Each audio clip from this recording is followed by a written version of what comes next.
সিংগাপুৰত হত্যা কৰা হৈছিল জুবিন গাৰ্গক সিআইডিয়ে এতিয়া সংযোজন কৰিছে হত্যাকাণ্ডৰ ধাৰা অৰ্থাৎ আপুনি মই অসমীয়া প্ৰত্যেককে যেটো সন্দেহ কৰি আছিল সেই সন্দেহটোত সিআইডিয়ে সংযোজন কৰিছে এতিয়া হত্যাকাণ্ডৰ ধাৰা নিশ্চয়কৈ কিছু তথ্য হয়তো লাভ কৰিবলৈ সক্ষম হৈছে তদন্তকাৰী দলে শ্যাম কানু আৰু সিদ্ধাৰ্থক জেৰা চলাই চাঞ্চল্যকৰ কিছু তথ্য লাভ কৰা হৈছে নতুন তথ্য লাভৰ পাছতেই হত্যাকাণ্ডৰ ধাৰা সংযোজন কৰা হৈছে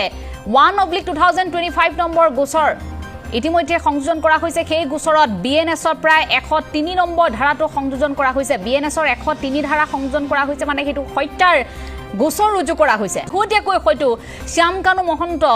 আৰু সিদ্ধাৰ্থক যে জেৰা চলাইছিল তাত হয়তো বহু বিস্ফোৰক এনে তথ্য লাভ কৰিবলৈ সক্ষম হৈছে যাৰ বাবে আপুনি মই যেটো সন্দেহ কৰিছিল যে জুবিন গাৰ্গক সঁচাকৈ পৰিকল্পিত হত্যাকাণ্ডৰ বলি হৈছিল নেকি সেই ঘটনাটোৰ ক্ষেত্ৰত এতিয়া সিআইডিয়ে শেহতীয়াকৈ যেটো ধাৰা সংযোজন কৰিছে সেই কথাটো আমাক আকৌ এবাৰ ভাবিবলৈ বাধ্য কৰোৱাইছে